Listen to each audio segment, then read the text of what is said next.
Tayo po ay nagpapatuloy sa isang serye ng mga mensahe tungkol sa pananalangin. At ito po ay inumpisahan ni Pastor Larry nung isang linggo. Nung isang linggo po na ating pong pinagdiwang ang ating 48th anniversary bilang isang church.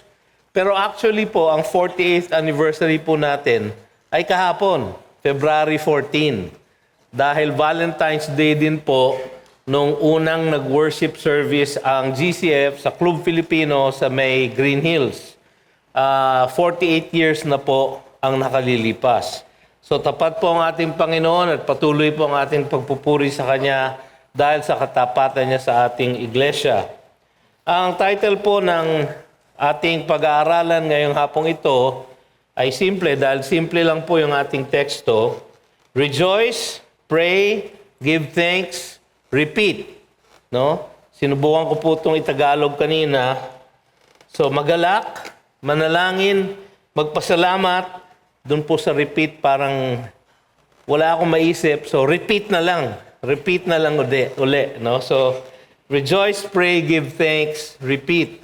Ang ibig sabihin po ng repeat ay ito po ang nagsasabi na ang mga gawain ito ay dapat nating ginagawa paulit-ulit sa ating buhay. Ang pattern po natin ng buhay bilang mga Kristiyano ay dapat rejoicing, praying, thanking, always. Dapat ganun po ang pattern ng ating buhay. Yung po ang sinasabi ng ating teksto. At ang sinasabi ng ating teksto ay hindi lamang suggestion. Last week, sa ating pag-aaral, pangangaral ni Pastor Larry, ang kanyang ginamit ay ang Psalm 27 verses 14 to 16, kung saan sinaad niya na kung tayo'y mananalangin, ang dapat nating ipanalangin o dapat natin hingin ay ang presensya ng Panginoon mismo at hindi lang yung mga pagpapala na kanyang binibigay, kundi isang malapit na kaugnayan sa ating Panginoong Diyos ang dapat nating hinihingi, na tayo ay laging nasa Kanyang presensya. At sa pagpapatuloy po ng temang yon, yun din po ang sinasabi ng ating teksto ngayong hapong ito. Pero nais ko pong isaad na ang rejoicing always, ang praying without ceasing, at giving thanks in all circumstances ay hindi po suggestion. Ang mga ito ay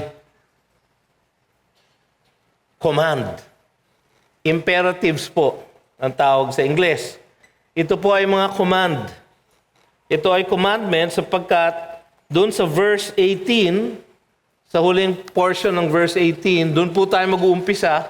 No? Mag-uumpisa po tayo doon sa end. No? Doon sa huling portion ng verse 18, ang sinasabi, "For this is the will of God in Christ Jesus for you." Ano ang tinutukoy nung this? Yung pong rejoice always, pray without ceasing, give thanks in all circumstances. For this, yung tatlong yon, no, is the will of God in Christ Jesus for you. Ito ay kalooban ng Diyos, dapat nating sundin. Ito ay kautusan ng Diyos, dapat nating gawin sa ating buhay sa araw-araw. At ito ay kalooban niya para sa atin who are in Christ. So ito ay ine-expect niya sa mga taong kanya nang niligtas, kanyang binigyan na bagong buhay, bagong nature. Yung pong mga tao na nananampalataya sa Kanya who are in Christ, na kay Kristo Jesus na, ang inaasahan niyang sumunod dito sa tatlong imperatives na ito. Rejoice always, pray without ceasing, give thanks in all circumstances.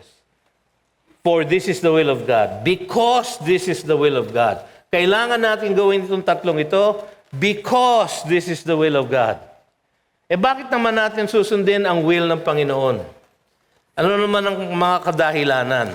No? Actually, meron pong 35 na scripture references akong nahanap tungkol sa kalooban ng Diyos. Hindi po natin iisa-isahin yung 35. No? Baka mga 4:35 na po tayo matapos o sa 5:55 na siguro. So, Magbibigay na lang po ako ng ilang mga kadahilanan kung bakit dapat nating sundin ang kalooban ng Diyos. Una sa lahat, the will of God is perfect and good. Ang sabi sa Romans 12, verse 2, do not be conformed to this world, but be transformed by the renewal of your mind, that by testing you may discern what is the will of God. What is good and acceptable and perfect? Nakita niyo yung structure ng sentence?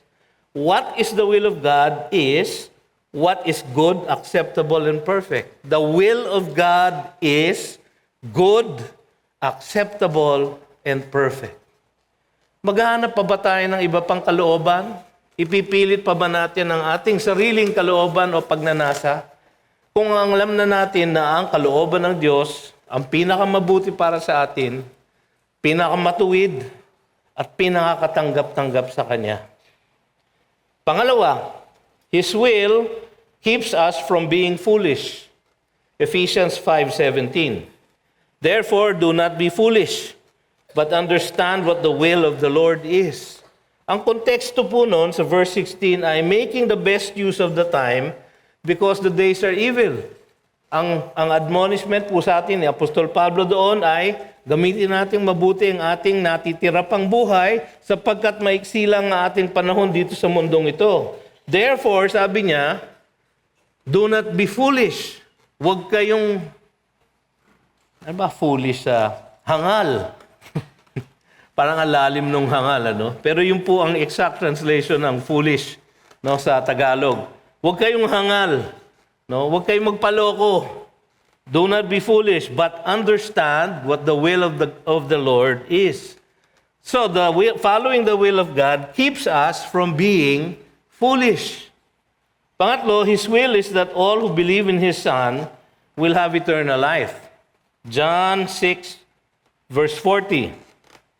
For this is the will of my Father, wika ni Kristo Jesus, that everyone who looks on the Son and believes in Him should have eternal life. And I will raise him up on the last day.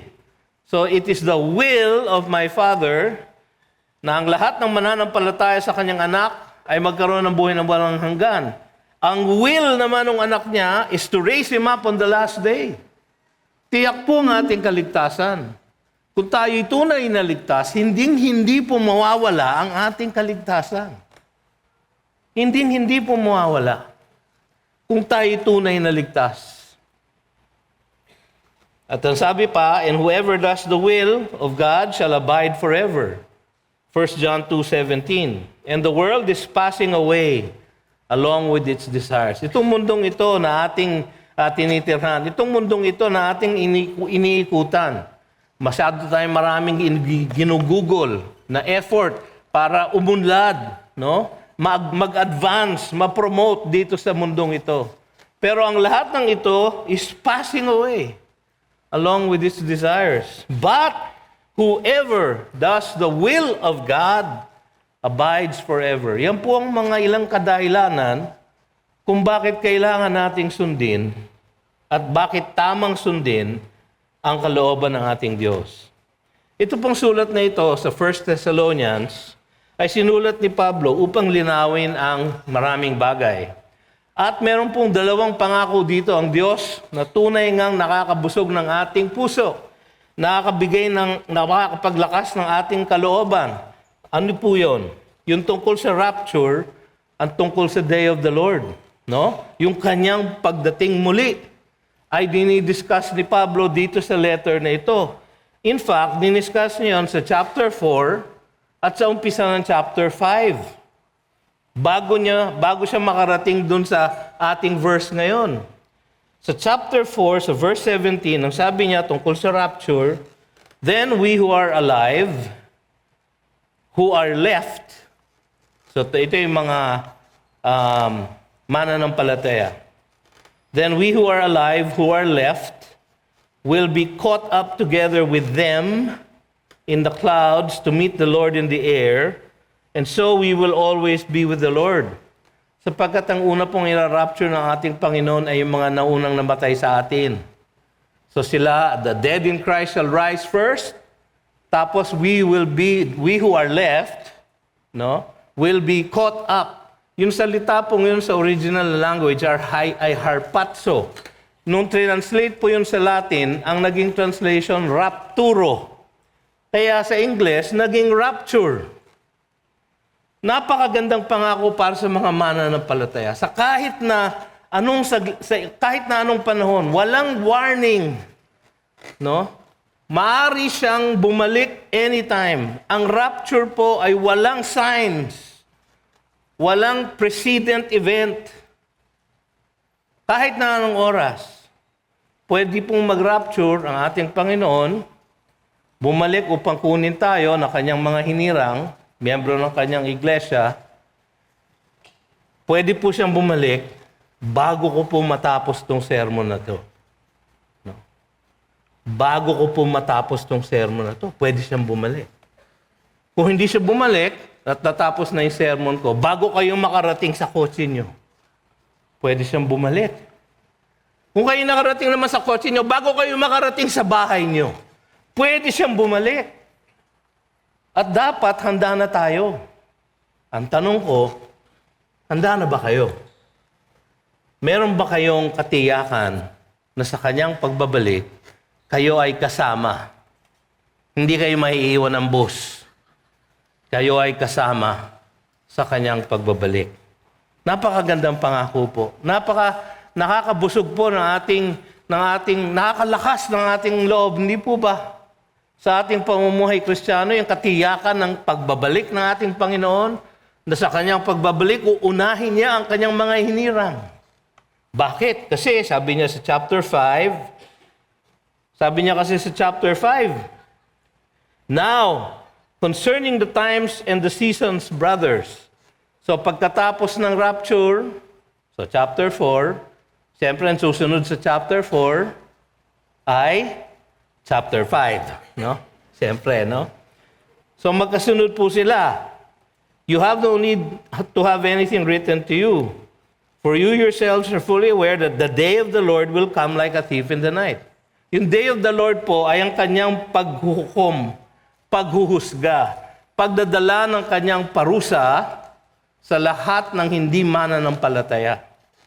Yun po ang tinatawag na the Great Tribulation. The Great Tribulation. Ang sabi sa verse 8 and 9, para sa mga mananampalataya, no? Since we belong to the day, let us be sober, having put on the breastplate of faith and love, and for a helmet, the hope of salvation. For God has not destined us for wrath, but to obtain salvation through our Lord Jesus Christ. Hindi natin dadanasan itong wrath ng day of the Lord, sapagkat sa chapter 4, ay irarapture na tayo ng Panginoon. Ito po ang dakilang pangako niya na sa kanyang pagbabalik, uunahin niyang kunin o sunduin ang kanyang mga hinirang na miyembro ng kanyang katawan.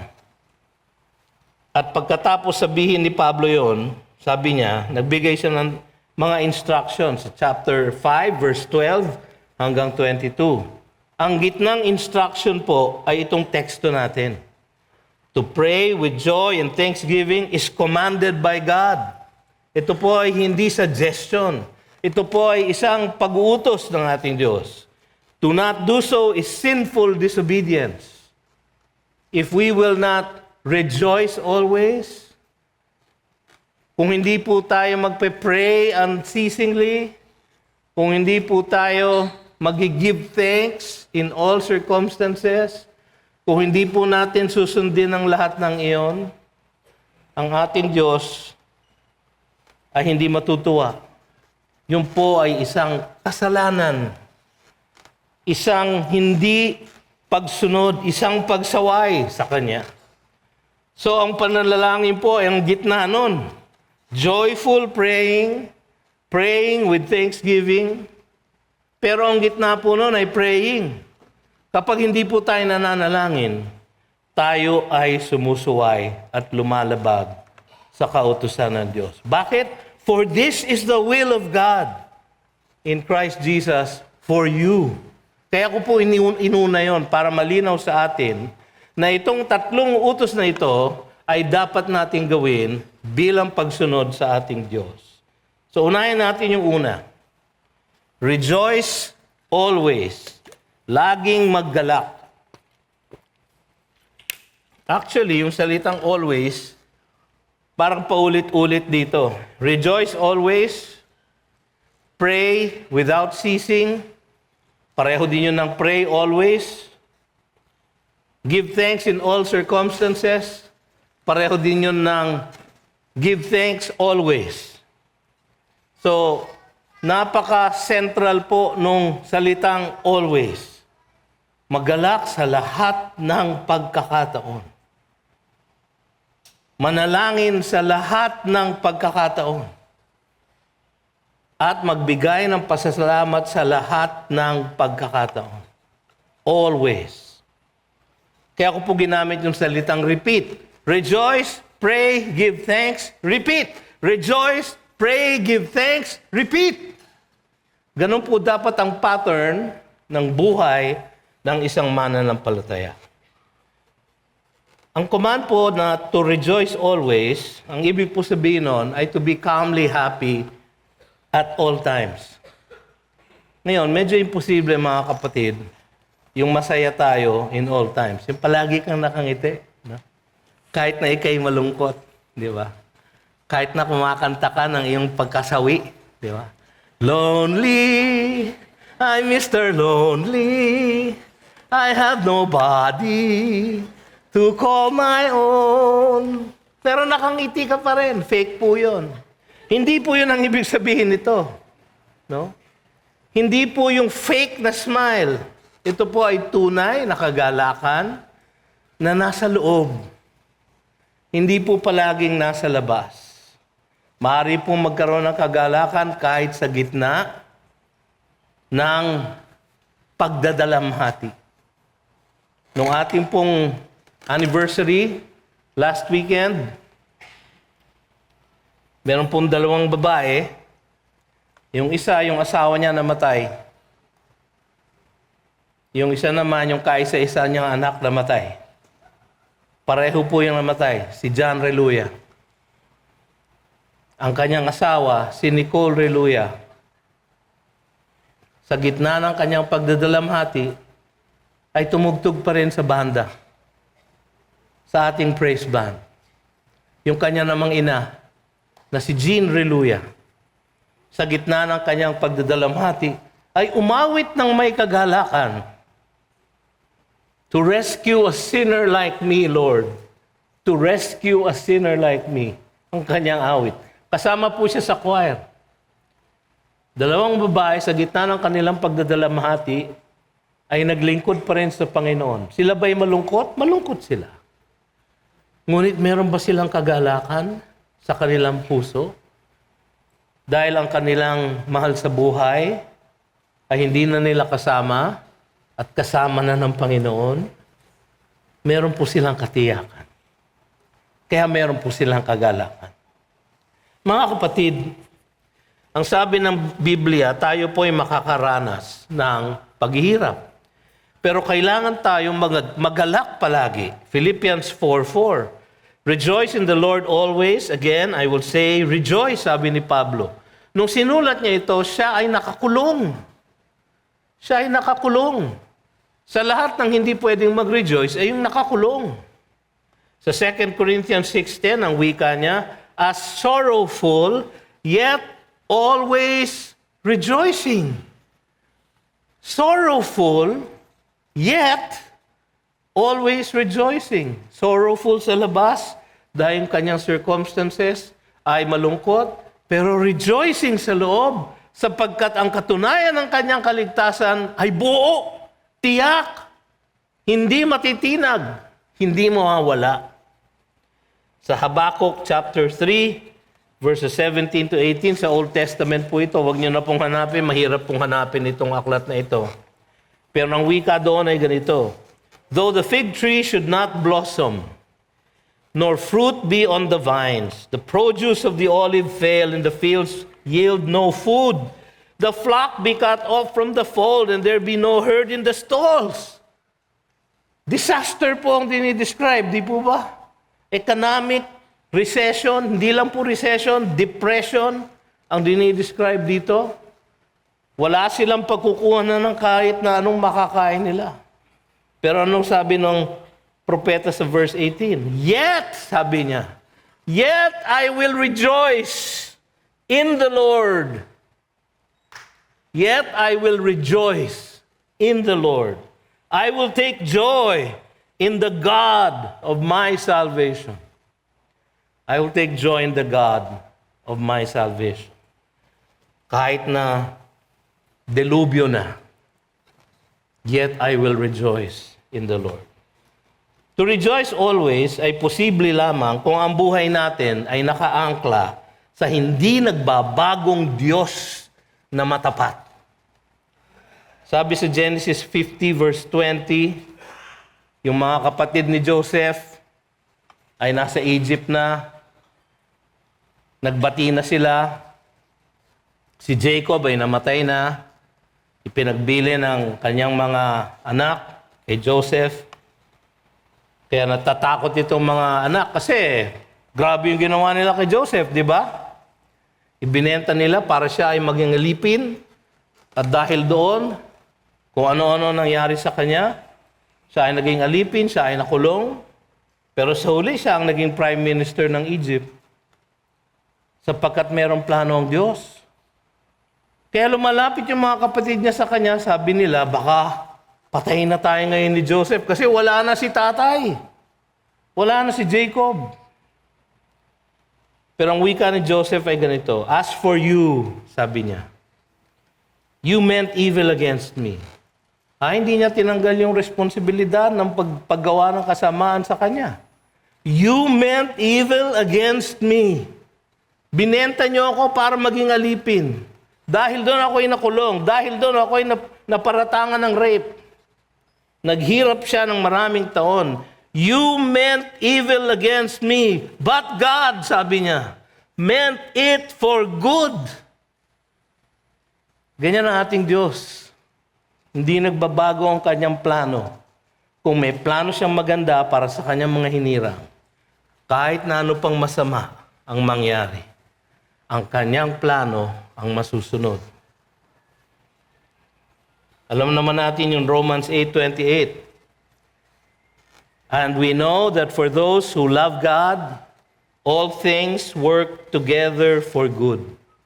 For those who are called according to His purpose. All things, masama man o mabuti, malungkot man o masaya, masidhi man o may kagalakan. All things, lahat ng yon ay ginagamit ng Diyos to work together for good. Ano yung good? Verse 29, for those whom He foreknew, He also predestined.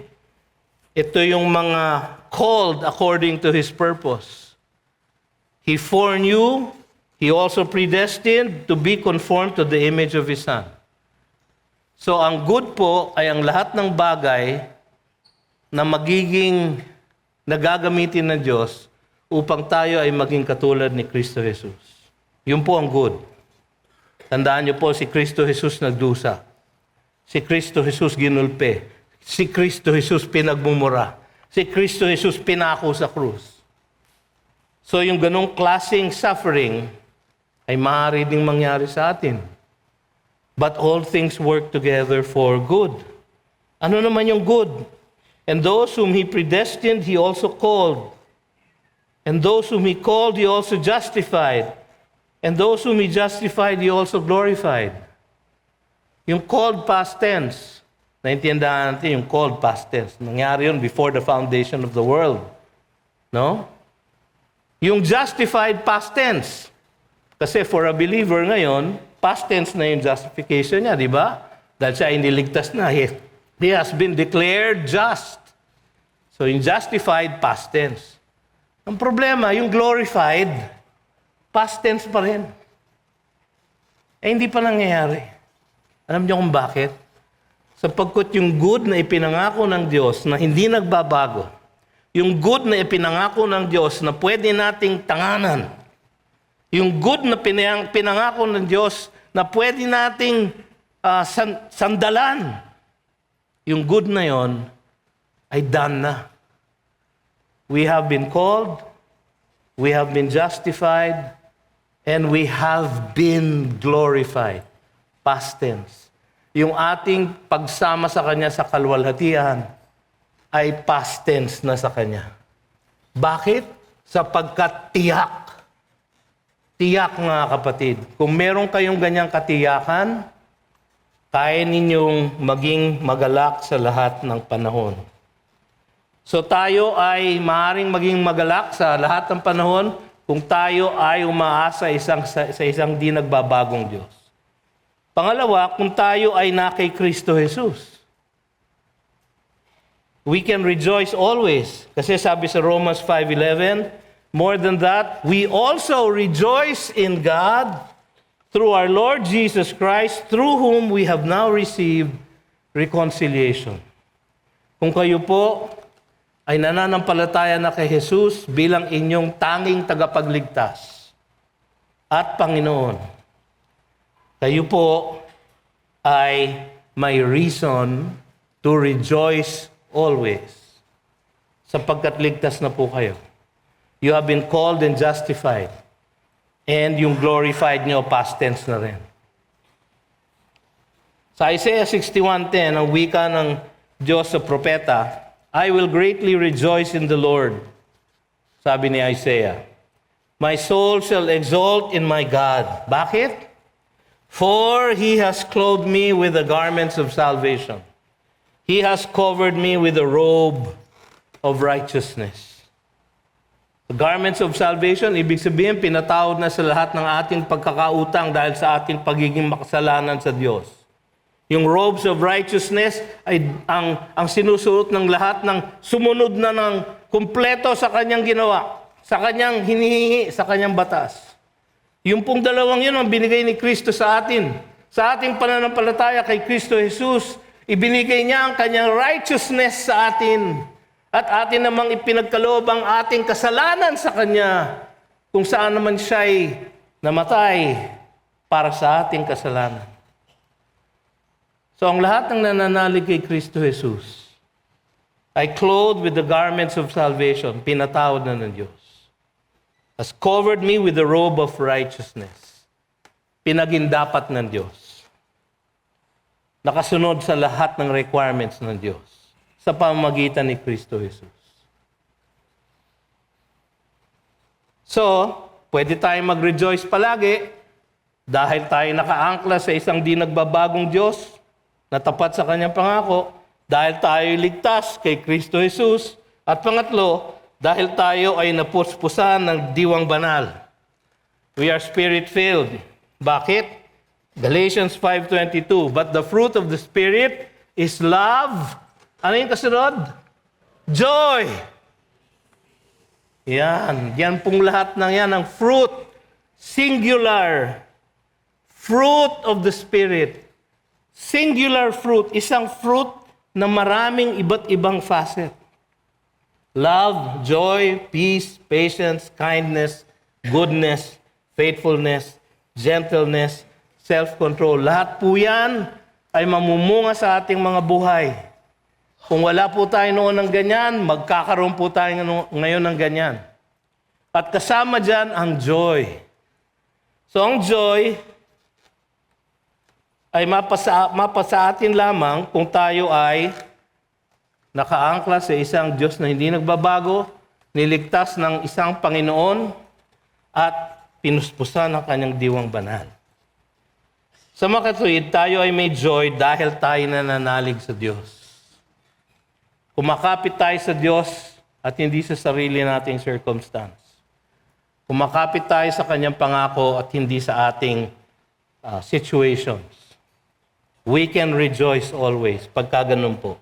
To rejoice always is reflective of a deep abiding trust in God, which is needed in faithful praying. Sa John 16:24, ang wika ng ating Panginoon, until now you have asked nothing in my name. Ask. Ano ba ang ibig sabihin ng ask? Pray. Ask, and you will receive. For what purpose? That your joy may be full.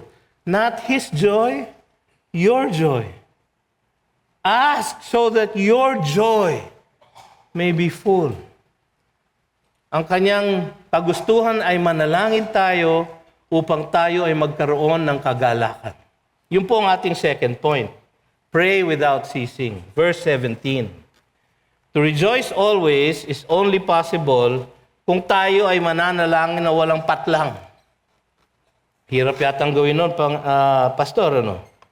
Praying for the Christian is like breathing is to a human being. One can't survive without it. Kaya nyo bang wag huminga ng mga ilang minuto? Kaya nyo? Siguro ilang minuto, kaya nyo. Isang oras. Mahirap na, no? Isang buong araw. Patay na kayo nun. Diba? Pero kung minsan, mga kapatid, nagdadaan ng isang buong araw, hindi tayo nananalangin sa Kanya. Kung minsan nagdadaan ng isang buong linggo, hindi tayo nananalangin sa Kanya. Kailan tayo huling nanalangin? Nung nanalangin si Pastor BJ nung last Sunday pa. Kung ang pananalangin ay pareho ng paghinga at hindi kayo nananalangin ng isang araw, nangangahulugan na baka patay ang inyong kaluluwa. Hindi po tayo pwedeng mabuhay ng walang panalangin. Sapagkat ang pananalangin na walang patlang ay ang pamumuhay in constant dependence on God. Acts 17:28. Ang wika ni Pablo sa mga taga-Athens. For in Him we live and move and have our being. In Him we live. Wala po tayong hininga na ating hinihinga na hindi niya pinapayagan. Wala pong tibok ang ating puso na tumitibok dahil hindi niya pinayagan. Ang lahat po na nangyayari sa atin ay nangyayari dahil sa Kanyang pamamahala sa ating buhay. Kung tayo gigising tuwing umaga, yung mga bata medyo okay pa sila pagising nila. Okay lang. Sabi po medyo nakatatanda na, pagdilat namin, praise God na kaagad. Bakit? Buhay pa ako, Lord. Wow, buhay pa ako. Paghinga ko, huy, meron pa akong hininga, Lord. Salamat, Panginoon. Tapos tatayo po ako. Napakalaking effort po yon para sa akin. No? Yung pong bumangon sa kama, naku, siyempre tatagilid ka muna. Tapos pipilitin mo bumangon ng ganyan. Pag nakabangon po ako, salamat Panginoon, nakabangon po ako. Tapos tatayo po ako dahan-dahan. Pag ako'y nakatayo, salamat o Diyos! Ako'y nakatayo, ako'y nakalakad, ako'y nakakain. Sapagkat ang bawat panahon sa ating buhay is lived in complete dependence on God, kaya dapat tayo ay laging nananalangin. Hindi po ibig sabihin na yung panalangin na paulit-ulit lang na wala namang katuturan. Yung sinabi ng ating Panginoon sa Matthew 6:7, and when you pray, do not heap up empty phrases as the Gentiles do, for they think that they will be heard for their many words. Yung pong iba sa atin na lumaki sa dating relihiyon, pamilyar po kayo dito. Di ba? No. Pagka kayo bibigyan ng penance o penitensya, di ba? O isang Hail Mary. Hail Mary, full of grace, the Lord is with you. Blessed art thou among women, blessed is the fruit of thy womb, Jesus. Isang glory be. Glory be to the Father, to the Son, and to the Holy Ghost. As it was in the beginning, now and ever shall be, a world without end. Isang Our Father who art in heaven, hallowed be thy name. Hindi po ganun ang ibig sabihin nito ng pray unceasingly. Ito po ay mindful, thoughtful, heartfelt, persevering prayer. Sabi sa Ephesians 6:18, praying at all times, sabi ni Pablo. Bakit? Tayo may kalaban. Ang kalaban natin ay hindi laman. Ang kalaban natin ay espiritu. Masasamang espiritu. praying at all times in the Spirit, controlled by the Spirit. With all prayer and supplication, to that end, keep alert. Keep alert, ibig sabihin, ang ating panalangin ay mindful. With all perseverance, making supplication for all the saints. Mindful, thoughtful, heartfelt, persevering prayer. Ang Panginoon, ganito ang kanyang buhay. Sa Mark 1:35, rising very early in the morning, while it was still dark, he departed and went out to a desolate place, and there he prayed. Palagi siyang nananalangin. Kung meron tao na hindi kailangan manalangin, si Jesus yun. Di ba? Diyos siya eh. No? Pero nananalangin pa rin siya. Bakit kaya? No? Sapagkat meron siyang kaugnayan sa kanyang Ama. At ang lahat ng may kaugnayan, nag-uusap. So lagi niyang nais kausapin ang kanyang Ama. Lagi niyang nais balitaan ang kanyang Ama. So lagi siyang nananalangin. Yung early church, yung mga apostles, ganito rin ang pinractice nilang pattern. Sa Acts 1:14, pagkatapos ng kanyang resurrection, or nung bago siya mag-ascension, all these with one accord were devoting themselves to prayer, together with the women and Mary, the mother of Jesus, and his brothers. Ito yung pagkatapos na niya mag-ascend. Sila ay pipili ng kapalit ni Judas, na si Matthias. Sila ay nananalangin. Sabi ni Jesus, pray for the promised Holy Spirit. Kaya sila ay sumusunod sa command ni Jesus at sila ay nananalangin. Sa Acts 2:42, yung early church, ang sabi doon, and they devoted themselves to the apostles' teaching and the fellowship and to the breaking of bread and the prayers. Sa Acts 4:31, nung sila ay tinulig sana ng Sanhedrin, and when they had prayed, the place in which they were gathered together was shaken, and they were all filled with the Holy Spirit and continued to speak the word of God with boldness. Kaya sila naging bold dahil sa kanilang pananalangin, sapagkat ang lahat ng kanilang kailangan sa kanilang misyon ay nakadepende sa Diyos, datapwat kailangan nilang manalangin. At yung mission na yon ay mission din natin ngayon. Go and make disciples of all the nations, wika ng ating Panginoon. And lo, I will be with you always. Kaya kailangan natin siya makaniig, makapag-ugnayan sa Kanya always. Kaya we need to pray always. To pray allows us to submit ourselves to the control of the Holy Spirit. Ang Espiritu ang siyang nagbibigay ng kalakasan sa atin at ang ating pananalangin ang nag-uugnay sa atin sa Espiritu ng Diyos. Siya ang pinanggagalingan ng ating kalakasan. At kung tayo nanghihina, at lagi tayong nanghihina, kung tayo nakakalimot, at lagi naman tayong nakakalimot, kailangan nating manampalataya. Kailangan nating manampalataya at manalangin. Number 3, give thanks in all circumstances. Sabi sa verse 18. Katulad ng rejoice always, yung give thanks in all circumstances ay mahirap. In fact, imposibleng gawin. Imposibleng sundin. Give thanks in all circumstances. Kasi ang daming difficulty sa ating buhay. Kahit ang Biblia, sinabi yun. 1 Peter 4:12, Beloved, do not be surprised at the fiery trial when it comes upon you to test you as though something strange were happening to you. Huwag kayong masorpresa kung kayo dadanas ng pagsubok. Dapat hindi ito sorpresa sa inyo. Dapat ito ay inaasahan ninyo. Sabi sa James chapter 1 verse 2, Count it all joy, my brothers, when you meet trials of various kinds. Not if. When. Ang ibig sabihin nun ay tiyak na tayo ay makararanas ng pagsubok. Marami sa atin mga kapatid sa mga nakaraang mga linggo ay nakaranas ng mga pagsubok. Meron po ako isang matalik na kaibigan, isang pastor na kaibigan ko pong malapit, si Pastor Nonon Punsalan, ang kanya pong wife, si Mrs. Dara Punsalan, ay nagkaroon ng severe pneumonia. Dinala sa medical city, pinasok agad sa ICU, at siya ay in-intubate. Para po siya nagka-COVID. Hirap na hirap po sila na ibalik ang kanyang normal breathing.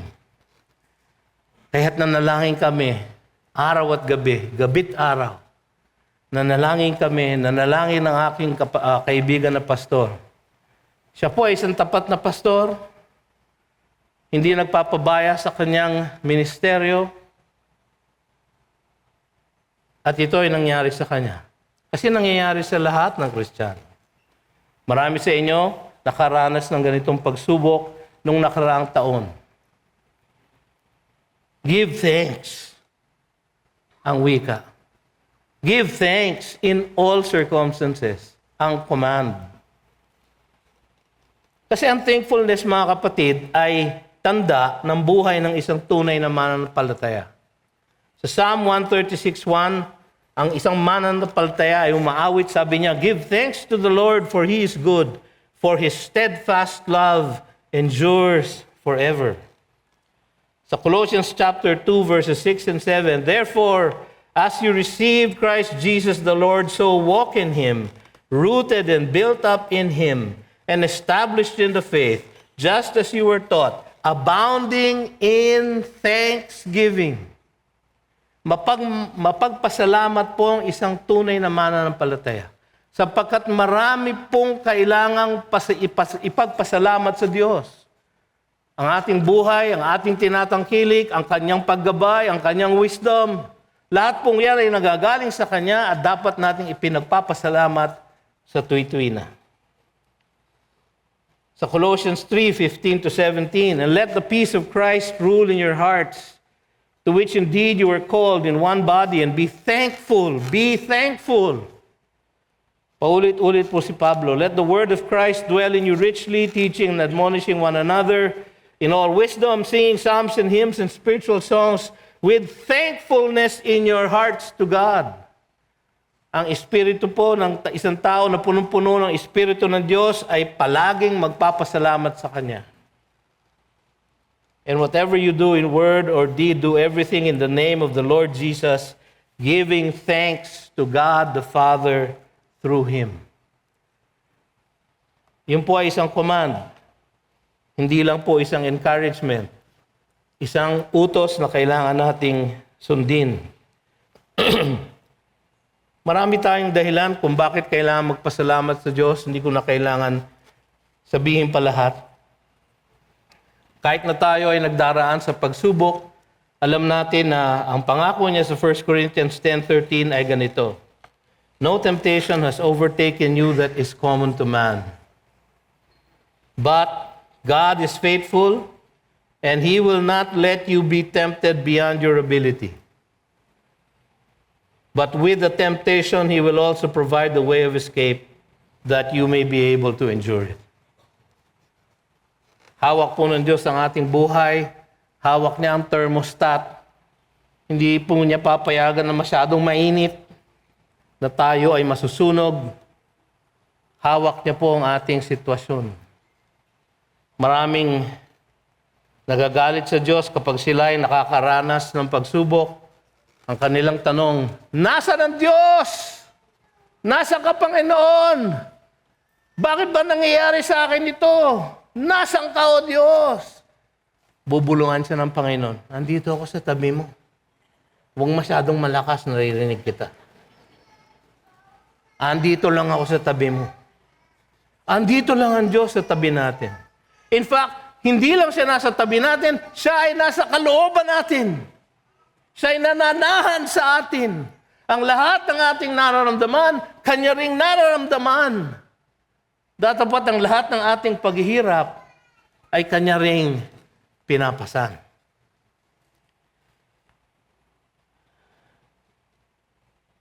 Meron siyang pangako sa Philippians 4, at ito ay unexplainable peace. Binasa ko kanina ang isang bahagi nito. Philippians 4:4, "Rejoice in the Lord always." Again, I will say rejoice. Pagdating sa verse 6, papaliwanag ni Pablo kung paano magiging pwede na mag-rejoice always. Sabi niya sa verse 6, do not be anxious about anything. Ayan, kung meron tayong isang bagay na tayo napakagaling, yung anxious. No? Ang galing natin mag-worry. Kahit na yung mga bagay na hindi dapat mag-worry, nag-worry tayo. No? Ang tagal-tagal naman itong elevator na to. Kaya ko po alam yan, ganyan po ako. Pipindutin ko. Hindi pa bumababa, ang tagal. Para namang pag pinindot mo ng maraming beses, bababa ng mabilis. Ganyan po ako, mga kapatid.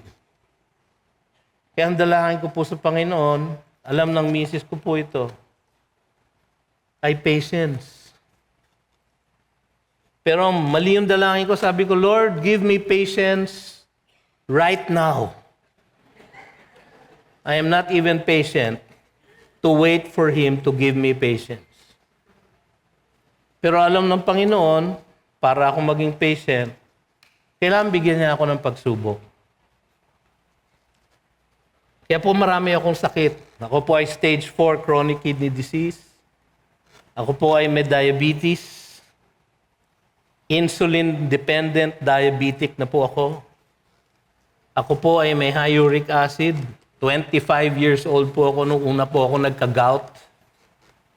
Ako po ay may gout attack ngayon, ito. At dahil sa tindi ng aking pagsisermon, kanina ko pa nahahampas itong namamaga akong daliri. Sa totoo lang, masakit na. Ako po ay may cardiac problem, coronary artery disease. Meron na po akong 2 stent sa aking puso. Meron ba ako na-miss, ma? Wala na, no? Dahil sa lahat ng ito, ibinigay sa akin ng Diyos para ako ay maging o magkaroon ng patience. Actually, para ako ay maging patient. Patient po ako ng aking misis. No? Pero kaya po ang tawag sa patient ay patient kasi kailangan nyo maging patient pag kayo ay patient. No? Huwag nyo mandadaliin yung mga doktor. No? Kung minsan sila ay gumigising sa gitna ng gabi upang humaripas sa hospital upang matignan kayo. Kailangan natin maging patient. At para maging patient, ang sabi sa Philippians 4, do not be anxious about anything, but in everything by prayer and supplication with thanksgiving, let your requests be made known to God. Manalangin po tayo. And the peace of God, which surpasses all understanding, will guard your hearts and minds in Christ Jesus.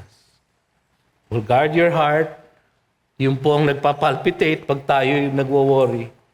Will guard your mind. Yung po ang nagiging anxious kapag tayo nananalangin. Kaya mga kapatid, rejoice, pray, give thanks, repeat. This is the will of God in Christ Jesus for you. Kailangan po natin matutong manalangin, magalak palagi, magpasalamat palagi. Dahil ang ating Diyos ay tapat at tayo ay nasa Kanyang mga kamay. Meron po akong isang hymno na naalala nung ako'y bata pa. Naawit namin sa aming family devotion. At naalala ko lang nung aking inaaral itong sermon na ito. Sapagkat itong sermon na ito para sa akin. Hindi ho ito para sa inyo. Sampid lang po kayo. No? Ito po ay pangungusap ng Diyos sa akin. Dahil kailangan ko pong sumunod sa tatlong bagay na ito. At ipinaalala niya sa akin ang isang hymno na inaawit namin nung bata kami. I come to the garden alone while the dew is still on the roses, and the voice I hear falling on my ear, the Son of God is closest, and He walks with me, and He talks with me, and He tells me I am His own. and the joy we share as we tarry there, none other has ever known. He speaks, and the sound of his voice is so sweet, the birds hush their singing, and the melody that he gave to me within my heart is ringing. And he walks with me, and he talks with me, and he tells me I am his own. And the joy we share as we tarry there, none other has ever known. Tayo po'y tumayo, tayo manalangin. Panginoon, kayo lang po ang maaaring magbigay ng kalakasan sa amin upang sundin ang tatlong bagay na ito, na laging magalak, laging magpasalamat, laging manalangin, O Diyos, sapagkat itong iyong kalooban para sa amin na kay Kristo Jesus na. O Diyos, kayo po ang kumilos sa aming buhay upang aming masunod ang lahat ng ito, upang ang pattern ng aming pamumuhay ay maging ganito. At ngayon, pagpalain kayo ng Panginoon at ingatan kayo. Paliwanagin nawa ng Panginoon ang kanyang mukha sa inyo at mahabag sa inyo. Ilingap nawa ng Panginoon ang kanyang mukha sa inyo at bigyan kayo ng kapayapaan magmula ngayon at magpasawalang hanggan. Sa pangalan ni Jesus, at ang sabi ng lahat ay, Amen.